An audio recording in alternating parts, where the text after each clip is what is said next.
Hey dancers, welcome back to Broche Banter. I'm your host, Julie. Welcome back to our empowering journey through performance anxiety with Suzanne.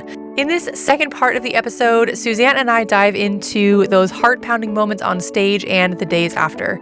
We address worst-case scenarios like literally or figuratively falling on stage. Through really touching personal stories, we discover why mishaps often create more powerful connections with your audience than perfection ever could. And finally, we share some fun and effective ways to face your brain's natural negativity bias in the post-performance period. Join us for this heartfelt conclusion to our Stage Fright series, which will hopefully encourage you to claim your place in the spotlight with confidence. And with that, I hope you enjoy. Okay, so now we're on stage. We did not run away. We did not go out the stage door. We got on stage. What do we do? What do we do then? Right. Well, I don't know how it will be on your stage, but sometimes you see the audience, sometimes you don't, right? Yeah, we can see like the first row. Right. Yeah, okay. yeah. So if you do see somebody, I don't know with dancing how much time you have to actually look and kind of really see them. Right. But if you do, or maybe if you deliver a speech or if you're singing, what I like to do is I focus on people who are smiling, have a positive vibe, and I kind of latch on to that. Because there will always be people who will look at the watch or stare at the wall or look annoyed, and maybe it doesn't have anything to do with you, but it's still, you're so vulnerable on stage. Yes. You need to protect your energy and yourself. So focus on the people who are smiling, who have a positive energy, and just ignore everything else and everyone else. What I always love to tell my teachers is imagine that we all, the group, you know, we train in a kind of groups, like on your festival, right? There is this group of people coming together. So you go on stage and you picture all of them sitting in the audience and cheering for you and smiling and believing in you, right? I always tell my teachers, just see us in the first row and we are there, right? We believe in you and we're clapping our hands and we're smiling and we're there. Imagine us there because we are. We will be thinking of you, right? So you can do that, and that can give you a lot of energy. And that doesn't depend on do you see the audience or not. You just imagine it. And then I thought about, let's talk about worst case scenario. Something happens that shouldn't happen and you hoped it wouldn't, and it does. And what if, in a ballet context, what if you fall? I mean, you can always fall making a speech. It could happen to me. I know we both tend to be clumsy, right? You always say it about yourself. I'm the same. Yes. I stumble when I step onto my ballet mat and then try to be graceful on it. Oh my gosh. My husband always says, you're stumbling over everything, even though nothing is there, right? Yeah. So, My dad would say over painted lines on the floor. You could trip over a painted line on the floor. That's what my husband once said. He was like, that's painting. So yeah, if you have a talent like Julie and I do, Tripping on you can lines. stumble anytime. Yeah, any moment. Any moment. So yeah, I think it applies to a ballet performance or a speech or whatever. We're all stumbling somehow. So if you fall, you literally or figuratively, maybe you forget what you were talking about or something. What matters is how do you deal with it, right? Because once you fall, you're on the ground, your heart is pumping, and you're like, this cannot be happening, but it does. What do you do? I thought I'm gonna share like a story that happened to me. I mean, a lot of things happened to me. I had so many life scenarios. I taught open air events with 500 people, and you know, birds fly in and dogs and passersby and everything can happen. Church bells, anything. It starts to rain, anything. So I think I've been through pretty much every life scenario chaos that can happen. But one came to mind. I was teaching a teacher's training, and we were indoors, and it was a Sunday, and we had 1 hour to go to the lunch break, and suddenly a drill noise starts, and it was so loud that with my normal voice, nobody would have heard me. I had to really pick up my volume. Easy. It was nonstop. It was nonstop. So, and I had no idea how long it's going to take. I had nowhere else to go. I couldn't just stop the class. So I kept going. On the inside, I told myself to breathe and to be calm and to speak as loud as I can and to just make the best of the situation. Right. And of course, afterwards, I was like worried that people will come and complain and be frustrated. And I know how stressed out people sometimes are, Yeah. because, they had their full-time job and then they trained with me all weekend. Right. And we used to do 8 hours a day. So it was a hard weekend. And they brought a lot of stress. And, a small thing can be enough to just, and that it's too much, right?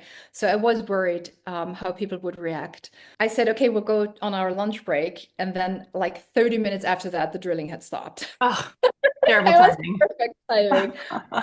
And then while I was worried that people would be frustrated and angry and complain, one of my students came up to me and she said, listen, I've been to a few trainings, Pilates and yoga and whatever, and I've been doing yoga training.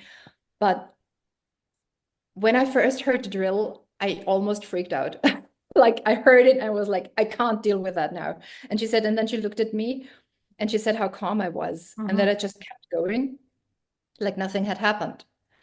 And then she said, I haven't learned so much from any other training than from this moment and your reaction. And that was so profound for me. I Yeah. even have goosebumps now when I think about it. And I'm so grateful that you told me, Yeah. because I was not aware. Right. But from that moment onwards, I was very aware that actually my reaction on stage, whatever stage is, as a performer, um, sometimes can be more profound, more educating um, than anything I say. And I've heard that a few times afterwards too. Like I said, many things have happened. And I think that's what we can take with us when we go on stage and when we fall and we're on the ground. What do? We get up and we finish the job. Right. And we give our best and we act like nothing has happened and we dance our hearts out. And what will happen afterwards is people will remember this person on stage who slipped and who got up and who just danced and was graceful and was energetic. And it was so impressive Yeah. that they will take this with them all of their lives. I guarantee you, this will be a moment they will feed from and they will take that and they will benefit from that, possibly more than from a perfect performance, right? Mm. So just remember that when you're on the floor, get up and finish because it's a learning moment and it can be a very powerful moment, Yeah. right? And it's not the end of the world. I mean, I always love to get some perspective, even if something awful happens on stage, it's not going to have a disastrous impact on my life, right? My husband will still love me. I won't lose my house. I won't lose my job or whatever. So it's all, it's not the end of the world. Right. But I wanted to share this story to hopefully that it helps someone, if something were to happen, something like this. Yeah, I think that's really a very telling story in that, we think that the stumble was what people watched, but that wasn't what people watched. They also watched what happened after you stumbled, right? They watched actually the entire thing. Like the performance was both you falling and you getting up. Like that whole thing was the performance. And unfortunately, that's not what you went there to teach the audience about. As we said, it was an exchange, right? That wasn't the gift you meant to give to them, but it was the gift that whatever, maybe somebody in the audience today needed that gift. And that's, just exactly what they needed in that moment to see and to experience. Like I think, I'm sure in that context of teachers where they would be afraid of that kind of thing happening to them. And what would I do in this scenario if this happened and you see someone else do it in that scenario and you think, oh, that's what I would do in that scenario. Or then you think, oh, that's not what I would do in that scenario. And here's why. You have a chance to literally look at that scenario, how it was handled and think like, how would I handle that scenario? Would I handle it differently? Like you have the actual chance to look at it when you wouldn't have otherwise had the opportunity to think about that. It would have just been a fear, like a worst nightmare kind of scenario versus like an actual plan of what you would do. Yeah, I love that. Make a plan.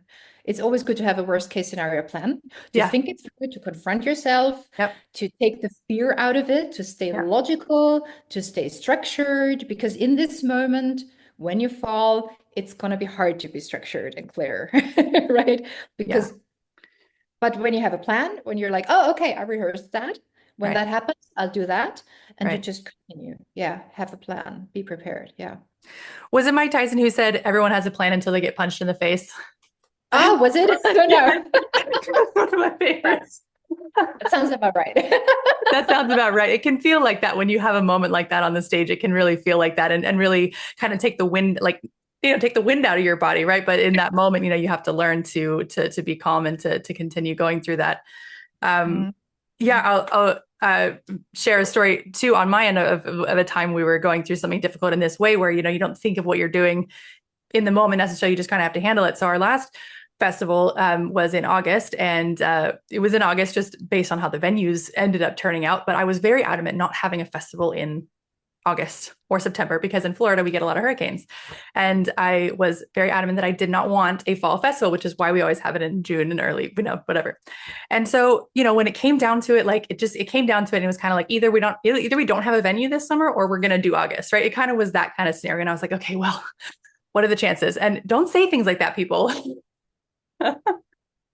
I'm like, okay, we're gonna do it. Like, we're gonna do it because I'd rather do it than not have a place for us for this summer, right? So we did it, and sure enough, a hurricane came on the travel day. Not even the day when we were all there, but literally on the day we were all flying in, and I was driving in myself. We were all flying into the venue, and it was just like complete mayhem. Like flights canceled, flights delayed, flooding. It literally hit the city that we were in directly, right? So it was just complete chaos. I was like trying to manage 40 people's travel schedules who had all gotten rearranged on that first day, right? It was just complete mayhem. I don't think I've ever sent that many text messages in a 48-hour period as I did in that one. It was just like a total flurry. Thank God we had arranged carpools at the airport for everybody. And so I had everybody's flight information. I had everybody's phone numbers. And so I was just texting everybody, just basically reorganizing everybody's trip to the festival, right? Meanwhile, trying to like get the floor set up, get the tutus set up, get the classes taught, get the speakers set up, like start taking photo shoots, like doing all of this stuff while people are not able to get there, right? So it was just total mayhem. Like I don't think I've ever experienced anything as complicated or stressful as like that 48-hour period going into it. But you do it. I mean, I did it, whatever. It needed to be happen. Like the people needed to come. Just one text at a time is kind of always what I say to myself. One thing I learned in jujitsu to say was like, if you can keep breathing, you can keep going. Or like, if you're breathing, you can keep going.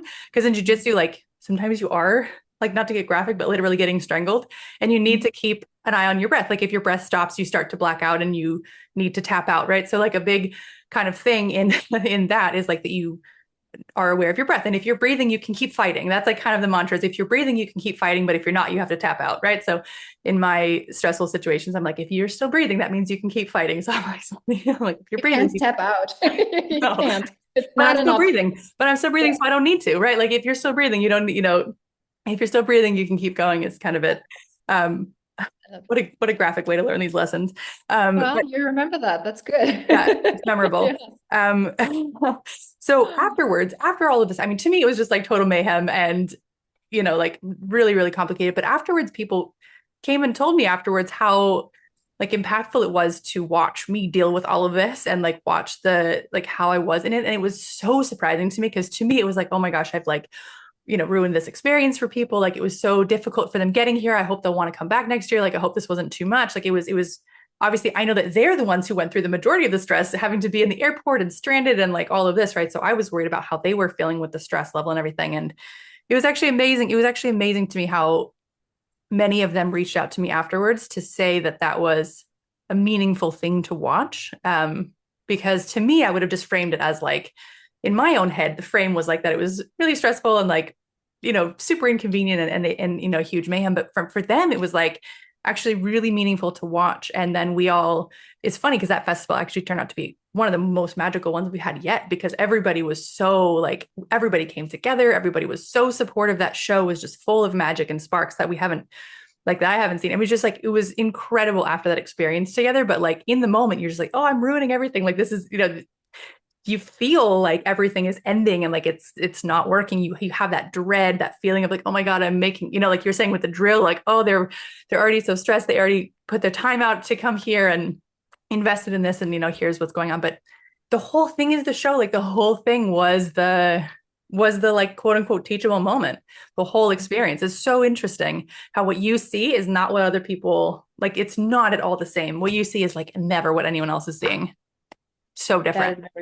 That is very true. Absolutely. That's so true. It's astonishing what other people see and Yeah. what you don't see. And like you're saying, how you frame things and how others frame things. Right. That can be two different worlds. It's like, were we at the same festival? Really?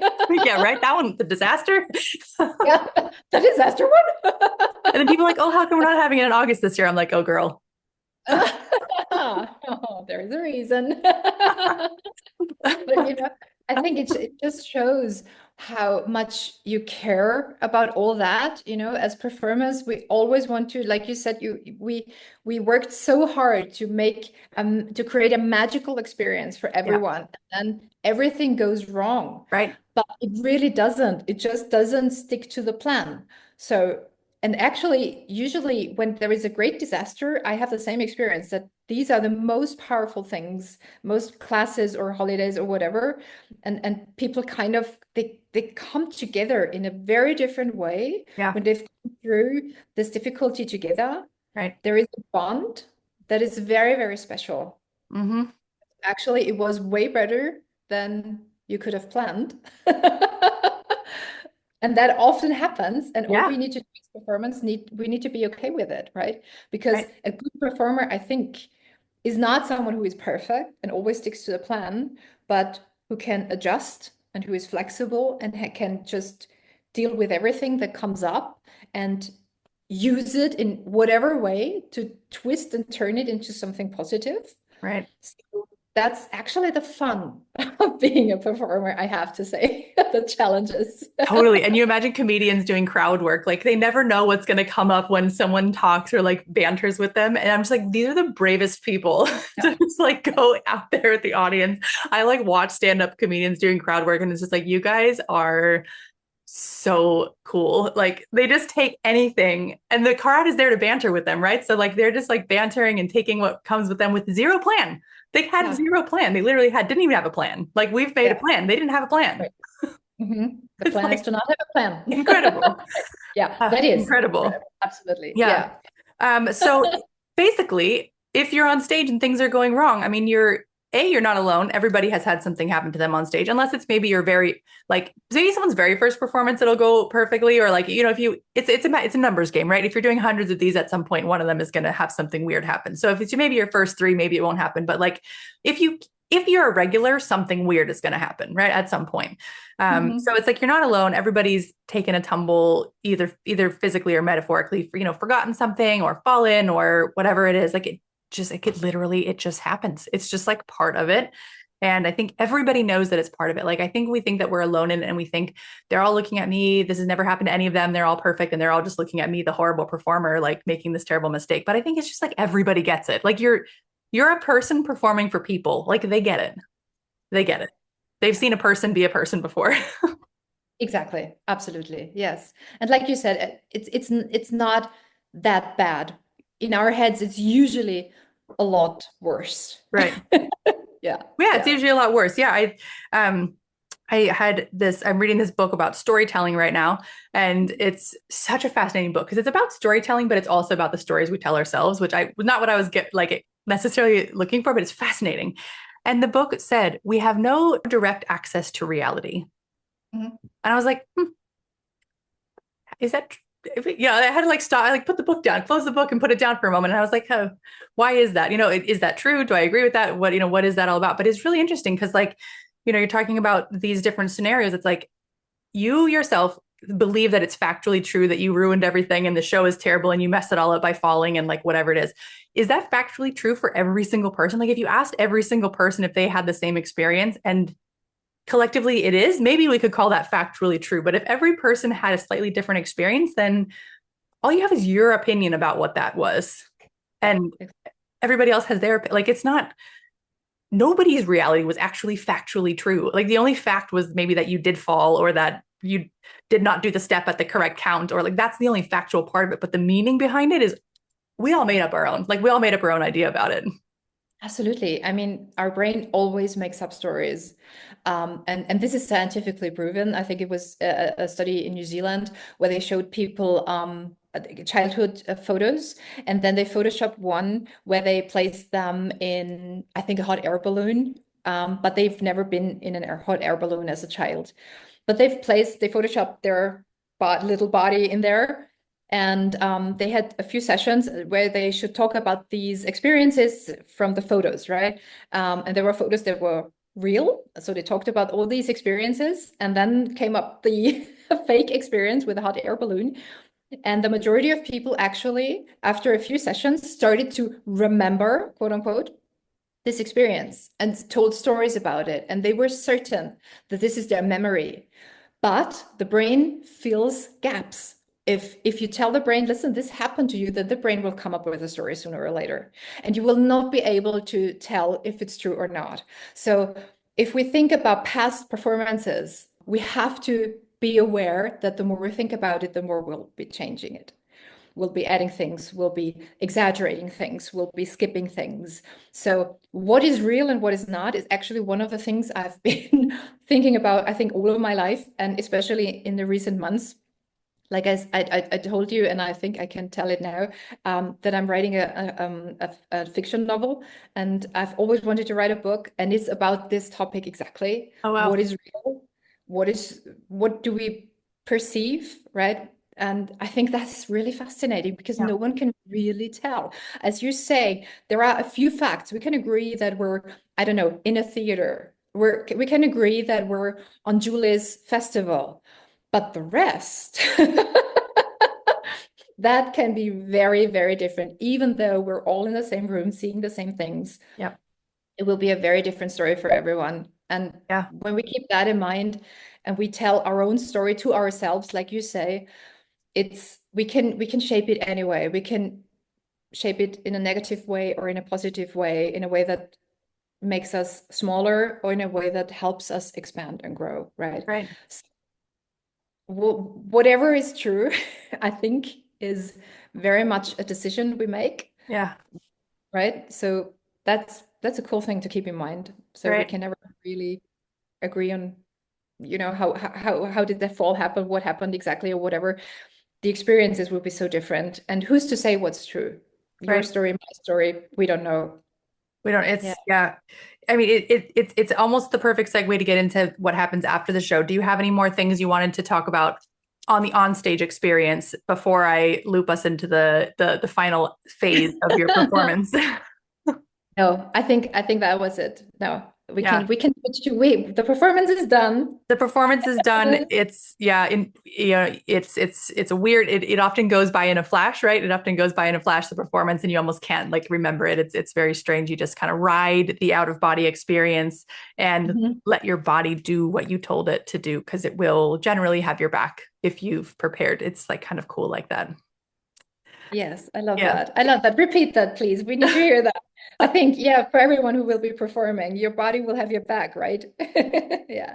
Your body has your back. I think it's hard. I think it's hard to come. We don't all have that relationship with our body naturally by the time we get to adulthood, especially as women. But I think coming to have that relationship with your body, where like your body has your back, that's what you want to go onto stage with. Like you're going out as a team. Like your mind is going to go out one way, but your body is going to go out and do the thing. Like your body's going to do the work. Your mind is going to just enjoy the show. Like I think whenever I perform, I always feel like I'm enjoying the show. Like I just go out there and I know my body will do the show and my mind can just like enjoy the show, if that makes sense. That's kind of how it almost like splits when I get on stage. Yeah. Yeah. I think it kind of unites because you've prepared your mind. Mm, So your mind can enjoy, and it's not mm, full of doubt and fear and whatever. It's right, because you've prepared both mind and body. So the body can do whatever it needs to do, and the mind can do what's best for this moment, and that's enjoy. right. And that's give the attention back to the audience, right? Because if Yeah. you are afraid of, if your attention is inward on your doubt, the audience doesn't feel the gift as much as if you are looking at them and focusing on them. Like anytime those doubts creep in, it's like give the attention back to the audience. Connect. Yeah. Connect, look at Mhm. them. Remember, like you said, I love your analogy that the teachers are there, all your friends are there in the front row, like everybody in this group is there in the front row. Connect with that imaginary person, even if you can't see the audience. Anytime you feel that doubt, reconnect because they're there. It's not, even though you can feel alone because you're on stage, you're literally not. They're all literally 6 feet from you. They're right there with you. You're Yeah, together yeah. in the room together. You're having a moment together. Yeah, and those who didn't fly in with you, they will be thinking of you, so they Yeah. will be there too. So They're yeah, there. It's a collective moment that you can yeah, enjoy and you'll never get back. So it's a collective moment that you're a part of. You're not the only part. Everybody is having a collective. Everybody is having as much of a moment as you are. They're all together having a moment. it's absolutely true. Everybody's participating. I always tell these to my groups, Yeah. everybody matters. I mean, I've been at the start when the company was nobody knew the company. It was when I was 24, and one person came to class. Well, that wasn't one important, right? Because if nobody came, there was no class. Right. But years and years and years back, we grew, and I had 60 to 100 people in a regular class. And I always told everybody, each of you matters. Yep. Because if only one person was missing today, the whole class would be different because the vibe would be different. Yep. And I want everybody to know that you are here and you matter, and your presence makes a difference. And we need you, right? I literally tell this to my groups. I need every one of you. I need your energy. I need your presence. I can't do it alone. And if you weren't here, it would be completely different. And when Mhm. we go on stage and we think of the audience as exactly this, right? Everybody who is in the audience is here for a reason. Yeah. And the energy is perfect for this moment, for me on stage, for everyone in the audience, right? We come together and exactly as we are with everybody who is here, that's perfect. That's how it's supposed to be. Right. Everybody matters. They all matter and they're all going to take what they saw in a different way back to their life. They're all going to take, yeah. Maybe it was just a moment that they got to sit quietly for an hour and not have to be worried about other things. Like if you gave them that, like that's huge, right? That can be what that person needed on that particular day. It's like everybody is going to get what they needed out of this performance. It's as soon as you can get out of your own worry about yourself and get into the audience, I think is when you can calm some of those like on stage flare ups that might take place when you're just like, ooh, and then it's like, they're out there with me, like you can kind of come back to the reality that you're in a room together. You're literally in a room together with them. You're not even in a Yeah, separate room. You're literally sitting there with them. yeah, that's special. That's awesome. Yeah, that's cool. You're never going to see these people again for the most part. And you're in a room with them. Yeah, but possibly you made an impression on them that they will carry with them all of their lives. Yeah. Excuse me, and you will never know. Yeah. You'll never know. I know it's like just one more. I promised to get us to the last phase, but I have one more thing that I thought of here with this. It's like, with the festival 2 years ago, I had my wedding right afterwards. So my family came to the festival, to the show. And, something really interesting when I was back home for my stepsister's wedding this past week, my stepmom said, because they were planning to come last festival, but they couldn't for various reasons, like right at the very end, they had to miss it. And she was like, so like to me, I was just like, oh, my family's doing me a favor coming out for the festival, right? Like that's kind of how I assumed, like that's kind of just the story that I was telling about why. And she's like, oh, I really hope we can come this year because I was so sad we missed it last year. Those women inspired me so much to watch them get out there and be themselves on stage and to watch them put themselves out there. She's like, I don't even know anything really about dance necessarily, but she's like, just watching how confident and how magical. She's like, I just want to see their faces again. I just want to see how beautiful and joyful they looked because I mean, that stuck with her. And it's now been 2 years ago that she saw the show and she, was talking about how much it meant to her. And she's not even a dancer. And it meant so much to her to go there. She's like, these women, they show me that there's, that you can put yourself out there and you can go out there on the stage. And it was just like amazing that she was marveling at this even. Yeah. So it was more even my own family coming there. The reason she was coming is like, she really wants to see you. She really was so inspired by what she saw on that stage and it stuck with her through her life. Oh, that's so beautiful. Because I think as dancers, I mean, if you go on stage, you think it's all about the dance and about the movement and about the story you tell. But it can be so much more. It can be just this person sitting there and thinking, oh my gosh, the bravery of these people, Yeah. to have the guts to do this, right? That's wow, that's amazing. I love that. It was amazing. I was truly touched. I was not expecting it at all. We weren't even talking about the festival. She brought it up. It wasn't even like I asked, did you like the show? And then she had to come up with something nice to say. It was like she brought it like it wasn't, it was really surprising to me. Yeah, it was really surprising to me and very beautiful to see that Mhm. it made an impact in that way. It was amazing. Speaking of after, because this is kind of the after the show, there's kind of this last phase of after the show. So there's a few parts of this, like handling what if you did fall? Like, we already talked a lot about that, but when you're thinking about watching a video, seeing photos of it, if you get any negative feedback, if you had a great time with it and you want more of it, like this after show is something. I guess there's one more part of it, like the after show crash that we sometimes will get when you had such a high that you then experienced such a low afterwards, and maybe a lot of like tears or even a slight depressive feeling for a few days after the show because you just kind of are depleted from that experience. That whole after show is actually quite a roller coaster. And we feel like the show ends at the show, but like you brought up for this episode, it does not actually end right at the show. It's true. Yeah. I mean, there can be kind of an emptiness Yeah. afterwards because the anticipation of months is over and the hard work is finally done. And the day we've been waiting for is behind us. And what is left, Yeah. right? It's not, I'm gonna meet Julie every week and train for the performance, and I'm looking forward to seeing everybody and whatever. It's over, it's done. And that can leave sort of an emptiness. Yeah. But think we can fill it with something that I personally had to learn, and that is celebrate. Really celebrate. You will be celebrating at the festival, but when you come back home, just I don't know, make a dinner for your friends. Tell them about your experience and just celebrate. Just do something that makes you happy, that helps you realize what had just happened, Mm-hmm. right? And take this moment and accept that it's not actually an emptiness, it's actually a pause afterwards to help you digest everything. Mm. Because sometimes you come home and you're overwhelmed because Yeah. so many things are waiting for you. That could happen too. But I think something that we sometimes forget is really celebrate our performance, our success, our however it went, right? Just to celebrate, I did it. I did something that I really wanted to do, and I take time for something I love. Yeah. So I think this can be really helpful. Mm-hmm.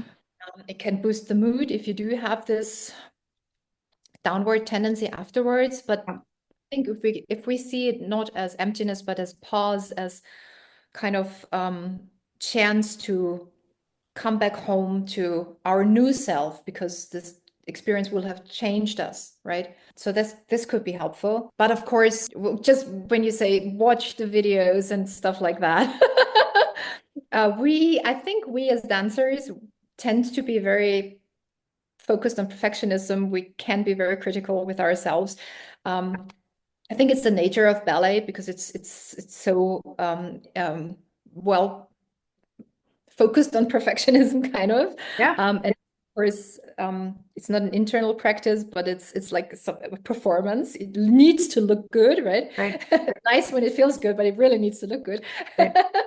I think it's good to know when we look at ourselves and negative things come up. Yeah. It's also like nervousness. It's a natural thing, Mm. because I think it's called negativity bias or something. Yeah. Our brain is wired to focus more on negative things than on positive things, Right. because evolutionary reasons. It does make sense to not lose yourself in nice sunset while the tiger approaches. Yeah. So Right. you It makes always want to sense. be right. You always want to be alert, and find the danger and the negative things. So just be aware that this could happen. Just be prepared, right? The brain is just wired like that. But it's our decision. Do we stick with that, or do we just notice it and then move on and find something positive, and find something to enjoy, and also be kind with ourselves. I think this is a very important practice afterwards. Be Yeah. kind with yourself, treat yourself like you would treat a good friend. Focus on gratitude, because even though maybe you didn't point your foot properly, it was still an amazing experience. So many people don't get to have that. Just be grateful. Let grateful kind of pervade your body and mind, and that not much else has space, right? Let it Right. fill you. Right. Let it fill you and carry you through this, after whatever will come up afterwards. And then again, spread kindness. Yeah. If you feel like you're in a void, spread kindness. Be kind. Ask others how they're doing. Ask if you can do something nice for them. Kindness is always like a hand that pulls us out of voids or downs or whatever. Mm-hmm. So I think this is something we can do. Um, well, and then when we reflect on things, I think it helps to think about that while we walk. Hmm. I find it very helpful and useful if it's something more difficult we need to work through. Maybe, you watched your video or you had some difficult interaction at a festival or whatever, and it really, really sits deeply, and it bugs you. Think about it or talk about it or reflect about it while you're walking. Because Hmm. when your body moves, your mind is more fluid, Yeah. and the emotions stay in motion and you don't get stuck in a pattern or in a negativity. Yeah. I think that can help. Hmm. Walk it off, I think, is a phrase that you use, You're right? right. We don't have that in German, but I think it's a genius thing to do, Hmm. walk it off, because walking and moving does transform certain kinds of pain, but also stuck emotions. So that's a very good thing. And then building on the kindness thing, love the parts of yourself that didn't perform as expected. If your knee was wobbly or whatever, right? Or if your toe wasn't pointed, just love this body part still. And I think that's important too. It sounds a bit weird, maybe, but it's like making peace with it, right? Just Mm-hmm. remind yourself, okay, my feet are carrying me through my day. I'm so grateful that I can move, that I have a body that I can move, that is so pain-free that I can move, that I can control. And I still love this body, even though the foot wasn't pointed or the knee was wobbly or whatever. Yeah. Just be clear that, shift the perspective, right? Mhm. Having a body, and this human body is still a wonder. It's still a miracle. It's so amazing. And just kind of don't lose sight of that. I think that helps. Yeah, I think some of those are, yeah, so nice when you are in this. Yeah, it can sometimes be a little bit of a loop after a show. You think you dwell on the parts that didn't go right, or you dwell on the parts that you wanted to mess up, or that you messed up that you wanted to get right, or whatever it is. You can kind of dwell or ruminate on those things. Um, I have like a little bit more of like a crass way that I like to help people who are really stuck in a negative loop with their own videos. Um, Take it or leave it, people. But I say, you're looking for consistency. Okay. If you're going to berate yourself, you must go to your favorite performer and berate them the same way. If you, they never will. I've never had anyone actually do that. But I say, if you're going to talk to yourself like that, I think you should talk to everybody who you saw perform like that, so that you're all on an even playing field. Because if you're going to be nice to everybody and mean to yourself, I find that to be just your first red flag that you're not correct in your thinking, because everybody else stumbled and everybody else forgot to point their toes and everybody else had a thing they forgot and everybody else had a problem too. So if you're going to put on rose colored glasses for them and then you're going to treat yourself like garbage, I suggest either you put rose colored glasses on yourself too, Mhm. or you treat everybody the way you're treating yourself. And then when you actually go to look at another person's video and you think, could I literally think these awful thoughts about this other person? Then you can see how awful you're thinking about yourself, because you would never, I mean, I would, maybe someone out here is like, oh, that's a great idea. I would love to judge these people really harshly. But like for the most part, cool, you do you out there, whatever, whoever's listening. But I think for the most part, the idea of even saying these horrible things that you say to yourself to the person who you loved performing the most, like let's say I loved your piece and it was my favorite piece. And then I'm telling myself like, oh, you forgot that movement. You're so ugly there. Your leg is there and you're whatever, then I'll go to you and I say, oh, Suzanne, you're so ugly there. Your knee was so ugly there. You missed that turn. You fell out of it. Like, oh my God, can you imagine speaking to another person like that in a serious way? No, stop doing it to yourself. Yeah, I think that's very helpful. It may sound drastic, but Yes, it's a little, yeah, it's a little drastic, no, but if I you're think, really yeah, but stuck, I yeah, think like, I think it just makes very clear how cruel we can be to ourselves. yeah. I say the same thing to my teachers, when they say, all my clients are so sweet and nice, and then I messed up this and then that and that. And I say, do you tell them to practice to be kind with themselves? And they were like, yeah, yeah, yeah. And I say, do you remember that we always say we, we humans practice to be kind with ourselves? That includes you, right? You Mhm. as a teacher. When I say I try to be nice to everyone, then everyone includes me. And so many people do forget that the nicest people usually. Yeah. That's a beautiful reminder. Just be consistent, be nice to and kind to everyone. Yeah. Or if you Or can't. Yeah. If you yeah, can't be yeah, nice, because exactly. sometimes it's too hard to But be nice to treat yourself. everyone. Yeah, Yeah. At treat least be everyone the mean to same. everyone else. Be as mean to Yeah, everyone else as you are to yourself. And then you'll yeah, probably get a little bit yeah, nicer because you don't want to be mean to everyone else. yeah, yeah. But everyone includes yourself. Yeah. Everyone. Yeah, Right. absolutely. Absolutely. It's very logical. Yeah, It's very in a way. logical. Yeah, very logical. Um, we live with this crazy brain. We got to figure some way out to manage it, right? We have to live every day, all day with this thing. So we've got to figure out some way to coexist peacefully. Exactly. It is very true. I mean, if you think about organizing your thoughts, if you really listen to your thoughts all day long, think about, do you want to live with this person? Would you, if this was another person talking to you like that, would you go like, oh, cool, move in with me and talk to me 24/7, right? And you say no, then I think it might be a good idea to change your thoughts because you're with yourself 24/7. You All can't the time. escape. No. So watch what you're telling yourself, right? Yeah. If you Huge. wouldn't tell it to somebody else, stop. Change it. Change the narrative. That's right. Yeah. Okay. Did we miss anything? I think one last small thing. What if we do get negative feedback? Hmm. Like if Right? somebody says, If we have Suzanne, you're somebody so like ugly in this, that moment, your leg is bent. what if we meet this person? Which I think is actually some of our very worst fears. So yes, let's talk. What if we do meet this person? What would we do in that situation? Because What if this person you were shows talking up? about it's good to have a plan for the worst case scenario. So let's say the worst case scenario, someone does actually talk to you like that. Yeah, I think can hit us pretty hard. And it's when we talk, we really need to be aware what words can do because one sentence, a short moment can change somebody's life, and the person can maybe has to invest years to get over it, right?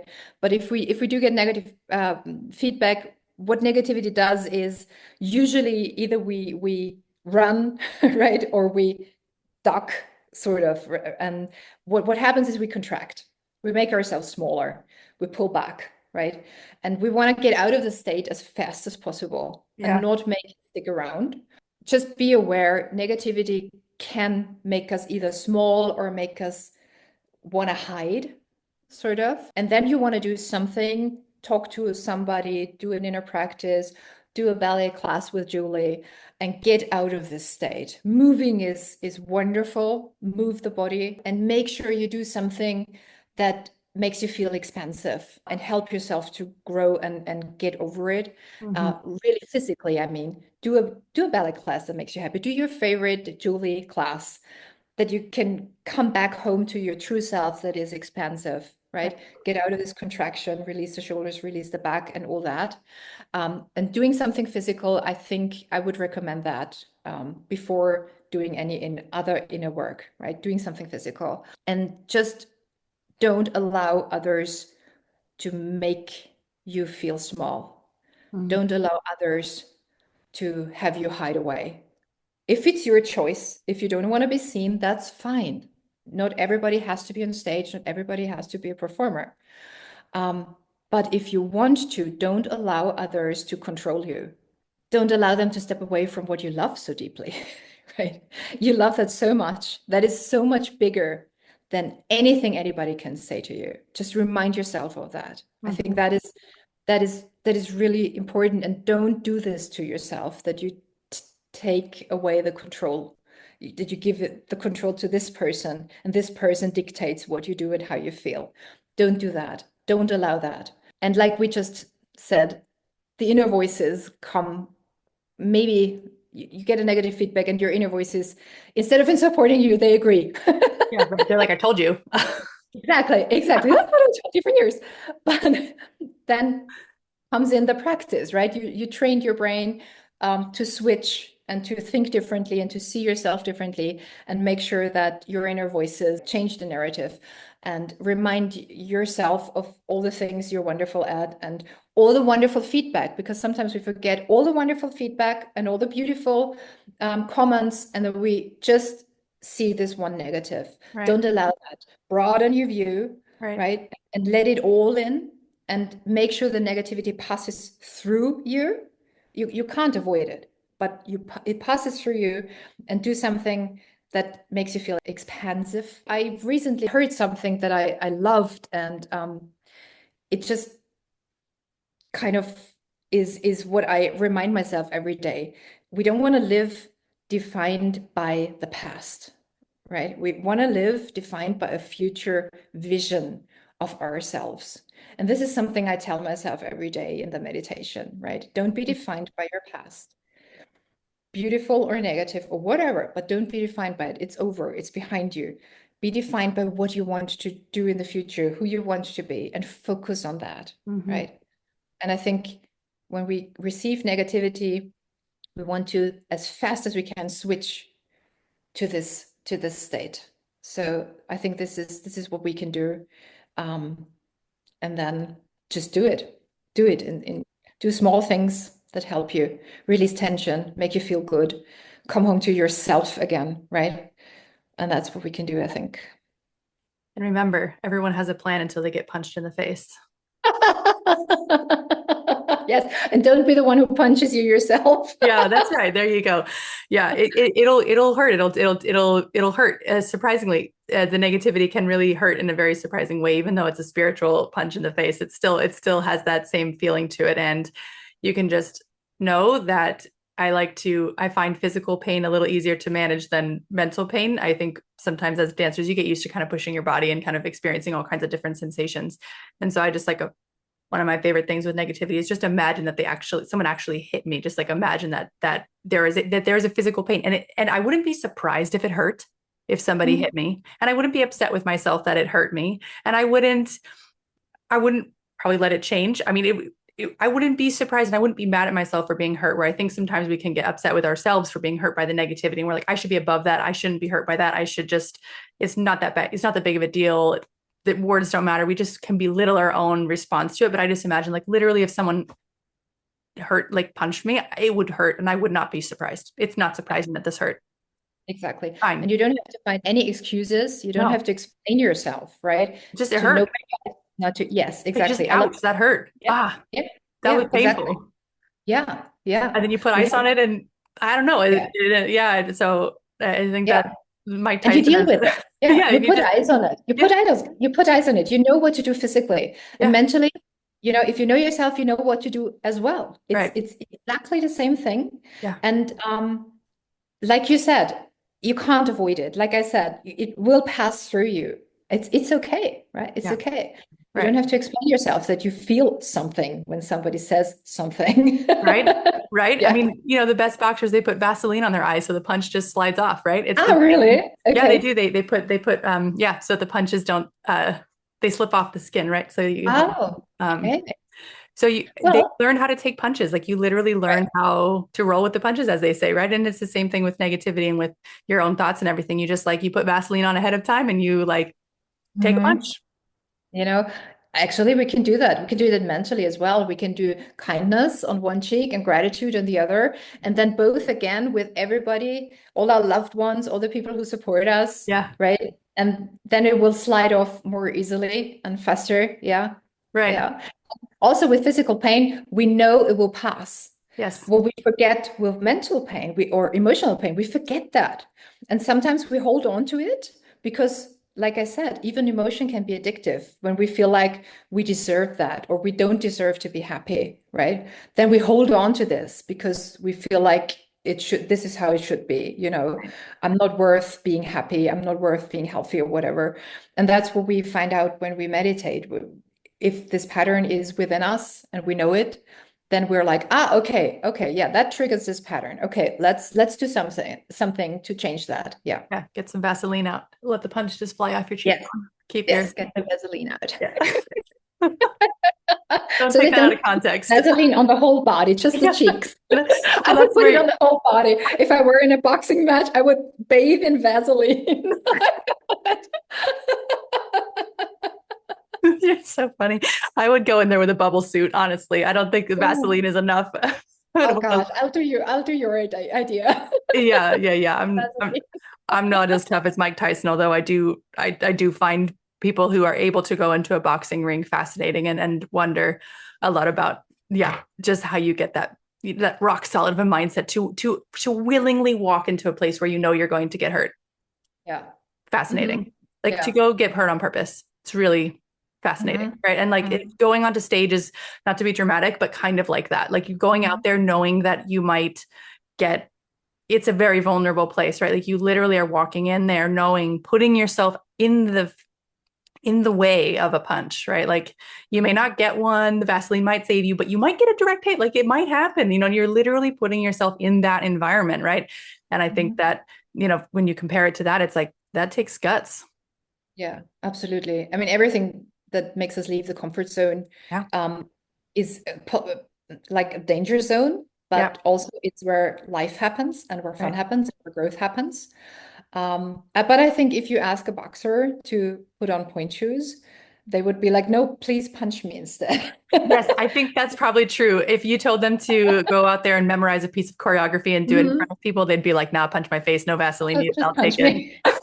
I'll not block, just punch me. Yeah, But I right. think actually it's with point shoes, it's the same. People ask me, doesn't it hurt? I'm like, yeah. And they're like, why do you do that? I'm like, well, it's hard to explain.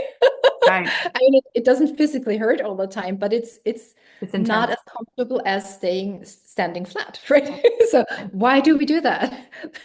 So there are things we just need to do because the joy is so much bigger Right. than the danger. Right. So that's what it is to go on stage, right? I think for so many of us who are drawn to the stage, the joy is worth it. The to me, I feel there's no other place where you feel more alive and more present and more connected than in those moments together, whether it's performing by yourself or with other people. Those are the moments that just really remind you of the fact that you are alive and that this is that you are living a life, like that you are living a life and you're surrounded by people living a life. I feel to me, I don't even know if it's necessarily joy as much as just like the essence of being alive is what I experience in that moment of being there with people in a moment that you're all committed to in fully present. Like it's just an amazing feeling. And so any of the fear about forgetting anything or falling or anything, it's like really not doesn't matter because it's just life. It's just a moment of life that you're going to live with these people and you happen to be dressed nicely and in front of them, but it's like a moment of life you all have together. Yeah, I love that. The connection Yeah. between people is really what matters, and the presence we all have. I mean, Yeah. it's really like meditation, Yeah. being present, just being fully alive, Yeah. right? That is what meditation actually is. It's not withdrawing from life, but it's actually opening up to life for the first time, maybe like ever, Yeah. like feeling this you can feel the life with vibrating around you, right? It's an intense moment or experience. Yeah. So I love that you describe being on stage just like that. Yeah. Yeah, Very much so. Suzanne, I think we knocked it out of the park. Did we get all the topics we were aiming for? I think so. We can't I think possibly have more.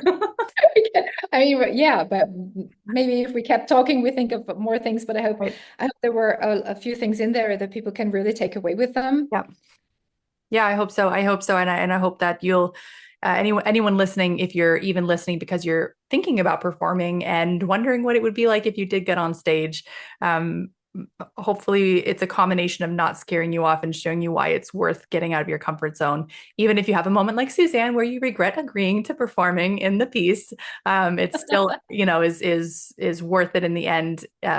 It can be worth it in the end. I mean, everyone gets to make their own decision about if it was worth it to them. But for me and for so many others who perform, it can be a very life-changing experience to go out there and kind of step into your own life in that kind of way.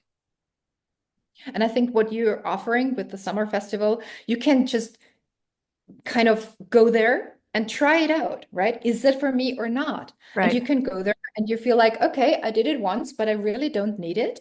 Yeah. And then you can be clear, that's not for me. I don't want that. But if you're like, oh, okay, I love that, then Yeah. and you'll come back next year and you will, I don't know, join a theater group or whatever, Yeah. and you will jump on every stage that will take you, Yes. and you will practice and practice and practice and practice. Just be aware that being a performer is a matter of practice, Yeah. right? So the more you repeat it, the easier it gets. Right. And nervous parts calm down much, much more easily. Yeah. So yeah, it's absolutely worth trying it. And I think, this community, this ballet community, this Broche ballet community is so insanely positive and supportive that if you want to try it out, do it there. Yeah. Because I mean, it's amazing to be surrounded by people who are just there to support you. I know this from my own groups.